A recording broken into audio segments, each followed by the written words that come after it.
In this video, I'm going to show you how to install a single DIN radio in a double DIN space in a Class A RV with a bonus storage bin underneath of it.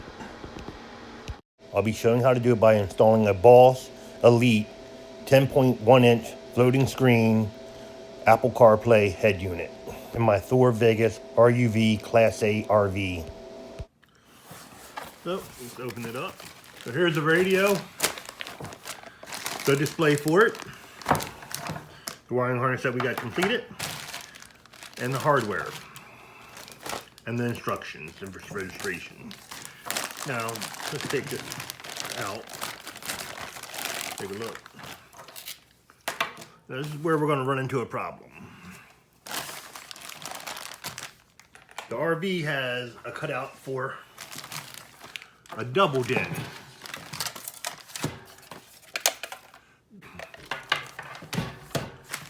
This is just a single DIN.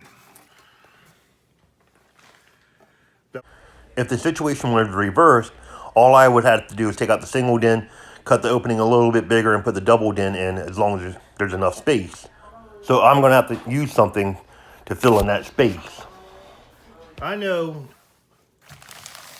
I can buy a radio kit for a Fox body Mustang that will help with that problem.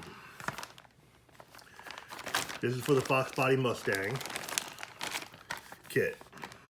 Now, how I knew about this kit was because that's my show car, an '89 Mustang Coupe.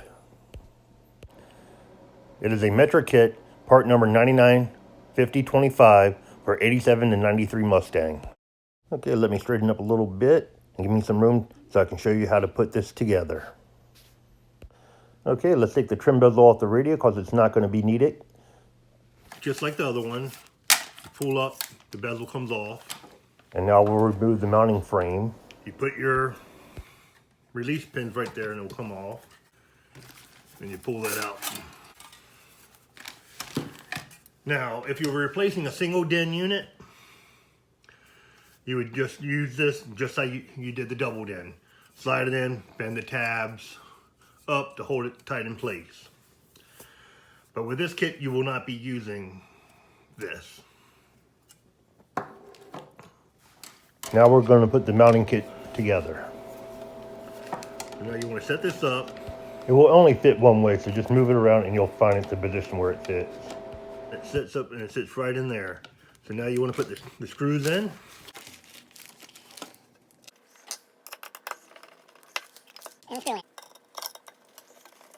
Those are tight. Now you want to do the same thing to the other side.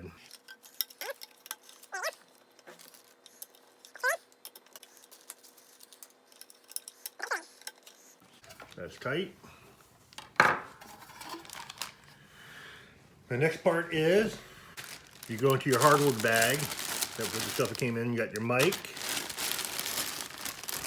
You got a bracket right here with screws inside. We're going to need to use those screws.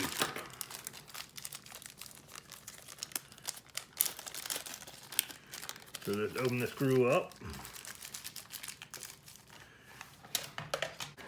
Okay, now these have a couple tabs on the side, on each side. So what I did was I drilled a hole for that tab to fit in here. And with okay, make sure this is the top, and you slide it right in there. Now go to the side. The radio comes with screw holes on the side of it, and that's why you have the screws. And you just line up the holes and put screws in. Try to put 3 on each side. Now go to the other side, and I'm going to do the same thing.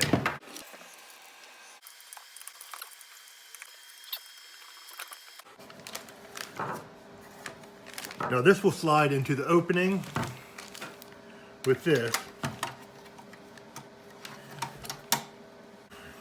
You'll have the screws go in here. So after you get it all lined up, you would just put a screw in each hole in all 4 corners, and that will hold it in tightly into the dash. From wobbling, but with this kit, it's not needed. The radio will not wobble. So let's get this stuff ready to go out to the RV and put it in. The first thing I'm going to do is slide all the wires back into the radio opening. Then I'm going to take the radio and see how much I'm going to have to trim of the opening for it to fit. It's just going to be a little bit of trimming, which is not bad at all. But where the screws are for So I'm just going to put the radio back on the dash, grab the trim mounting bezel plate, and line it up and see how it looks, and decide which side I'm going to have to do a little bit of trimming from. Run that right there. That's good. This side needs to be trimmed the best I can. I want to take as least off as I can to make this a good fit. Back in. So what I'm going to do is slide it there, and I'm going to mark where the screws are that stick out, so I can do little notches. That way it will stay tight, and the radio will slide in without getting caught on the screw heads, and it'll be a real tight fit. First screw area done. Shave a little bit off. Now I take my utility knife with a fresh blade and just shave a little bit off this side.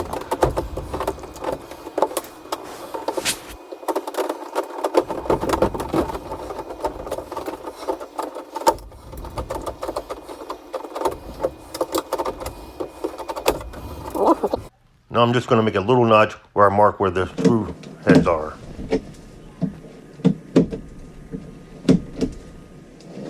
I'm going to replace the original USB HDMI outlet with a dual USB outlet to hook up to the radio. And right above that, I'm going to be drilling a notch because that's where I decided to mount the microphone. I'm going to run the microphone cable through here, over. I'll bring it through. Now I know the microphone is going to stick right there with the double face tape. Now we'll take out the old HDMI USB outlet and install the new one. All you have to do is unscrew the nut on the back of it, then slide the new wire in and put the nut around it and just tighten up the nut. And that's ready to connect to the radio. Now it's time to pull the wires out to attach to the radio. So I got the two USB sticking through, the reverse camera and the antenna.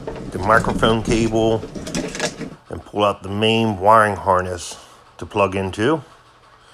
The reverse and parking brake trigger wires. Now we can hook this up.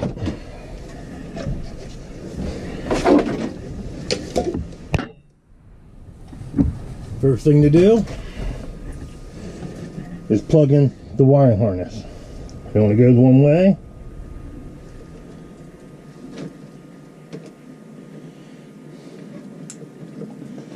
That is plugged in.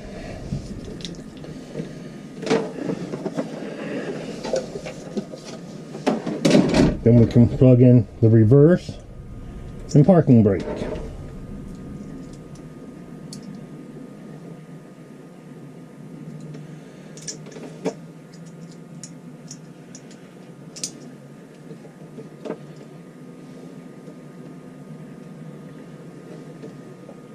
There we go.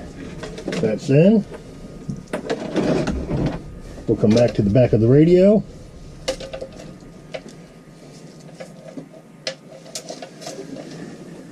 Here's the USBs. Hook the USBs up. And the microphone. Okay. Now we look for this front camera. This is rear camera. Take the little cap off of it. Plug that in. The antenna plugs right on the back.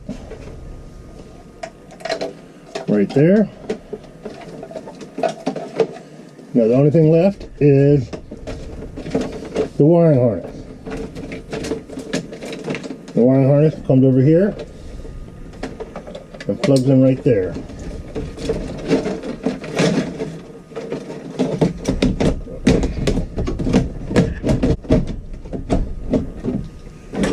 Give it a test again. With that all slid in, let's install the monitor.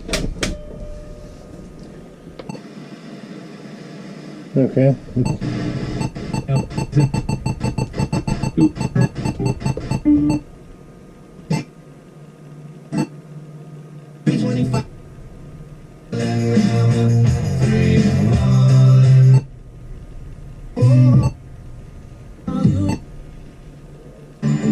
So far so good. I can hear the radio, the tuner's working. Now let's check to make sure all the speakers are playing.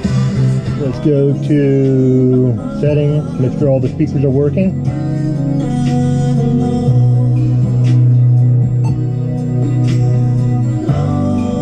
Audio, balance fade. Okay, that one's working. That one's working. That one's working. All of them working. Reset. Everything's working. So now it's time to button up. Turn it off. Turn the screen off. Go like that. To remove the screen, just hit the two tabs in the back and it pops right on off. So we know that's working. Now I'm going to take the trim bezel mounting plate and line it up right where I there. want it. So the first thing I want to do is get a couple I want to get a couple screws to have ready for the drill. Okay, let me adjust it. Okay, get it right there. Now, hold it tight as I can with one hand. Position the screw. Hold it tight again, and now put the drill in. This might be a little bit better if I had a little helping hand, but it's doable. I'll put one screw in.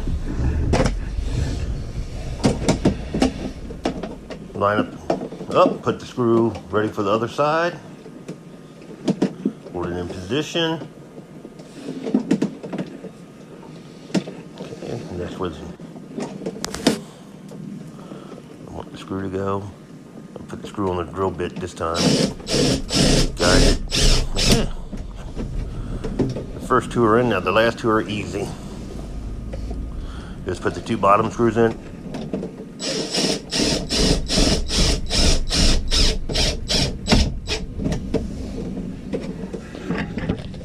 Put the last screw in.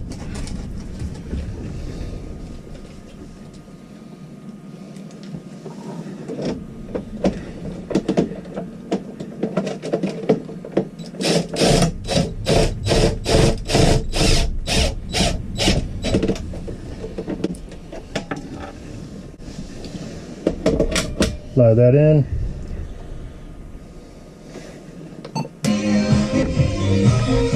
And there we go.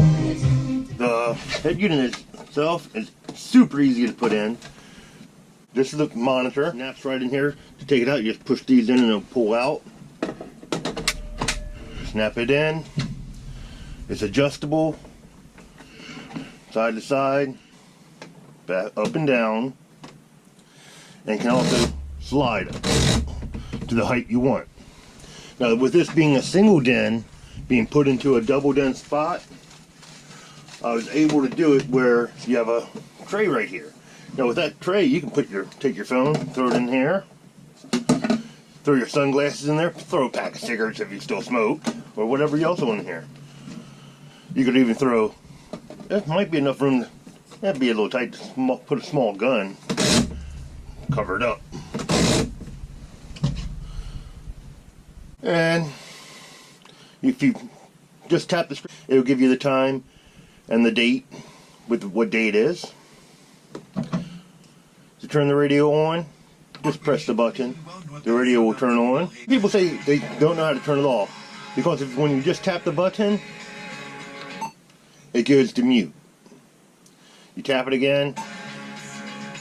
With this, you have to press and hold the button. The radio will turn off, it'll go back to this display, and then you just tap the screen. Now the radio is completely off. You tap the screen again, of course the date and time is going to come up. But turn the radio on.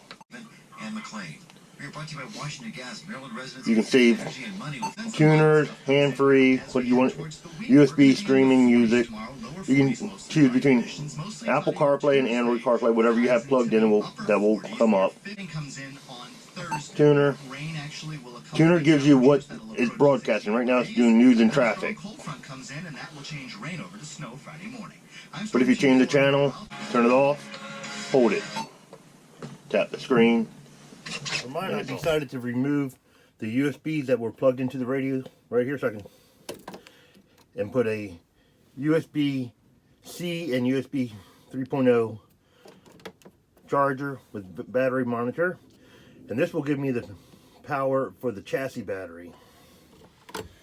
Down here, this one's hooked to the house battery, so this will tell me the power of the house battery. So I can just look at these and see what the chassis battery and the house battery. And when the BIM connects them to be charging when we're driving down the road with the alternator. Since all the USBs are behind the radio, what I did was I drilled a hole on each side. We have Apple phones, so I put the USB lightning cable in here with the lightning side attached to the phone. And I just attached them straight to the USB that's behind the radio. This side's for the Apple CarPlay, this is just for charging. And whenever you need to use them, just pull them out, hook them to the phone. When you're done, just slide them back in. And now my radio is completely installed.